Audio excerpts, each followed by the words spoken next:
बहुत समय पहले चंद्रगढ़ नामक एक समृद्ध राज्य था। वहां के राजा विक्रमसेन अपनी न्यायप्रियता और वीरता के लिए प्रसिद्ध थे।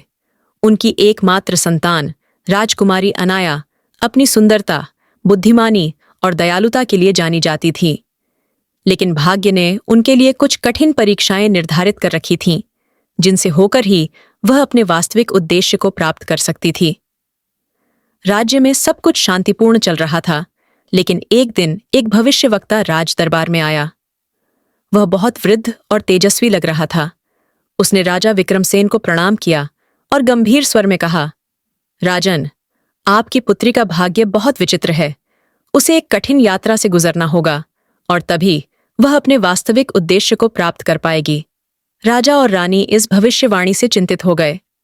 वे राजकुमारी को किसी भी परेशानी से बचाने का प्रयास करने लगे। उन्होंने सुरक्षा बढ़ा दी और महल की दीवारें और ऊंची करवा दीं, लेकिन भाग्य को तो कुछ और ही मंजूर था।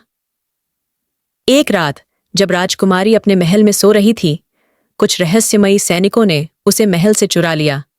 वे बहुत चतुराई से महल के पहरेदारों को बेहोश कर चुके थे। जब राजकुमारी की आंखें खुलीं, तो उसने खुद को एक अंधेरी गुफा में पाया। वहां एक क्रूर राजा, राजा विकराल, बैठा था। उसके चारों ओर विशालकाय सैनिक खड़े थे। राजा विकराल ने गहरी आवाज में कहा, अब से तुम मेरी कैदी हो। तुम्हारे राज्य के पास जो गुप्त खजाना है, उसका रहस्य बताओ, नहीं तो तुम कभी अपने घर वापस नहीं जा पाओगी। राजकुमारी को इस खजाने की कोई जानकारी नहीं थी। उसने डरने के बजाय अपनी बुद्धि का उपयोग करने का निश्चय किया।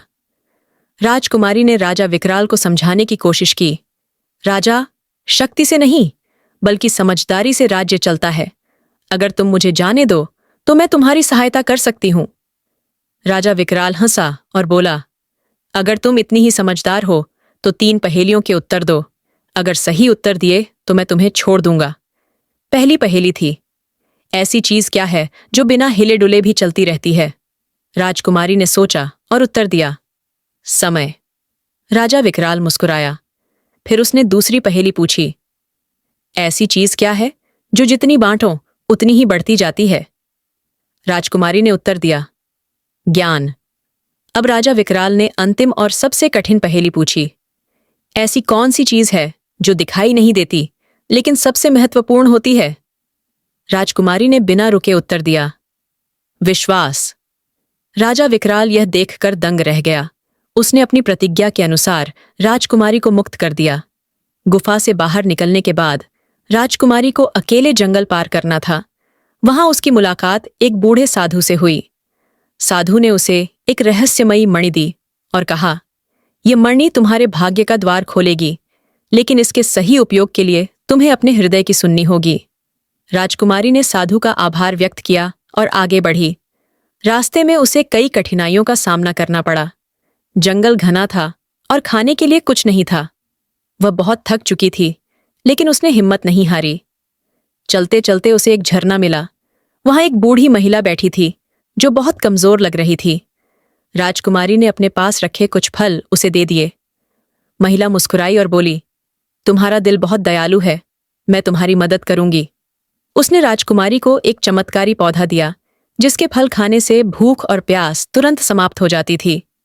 आगे बढ़ते हुए राजकुमारी को एक बड़ा पत्थर मिला, जिस पर लिखा था, जो इस रास्ते से जाएगा उसे भयानक दानव का सामना करना पड़ेगा। लेकिन राजकुमारी डरी नहीं और आगे बढ़ी। अचानक एक विशाल दानव उसके सामने आ गया।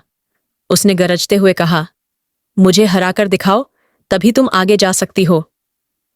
राजकुमारी जानती थी कि वह दानव से शारीरिक रूप से नहीं लड़ सकती, इसलिए उसने अपनी बुद्धि का उपयोग किया।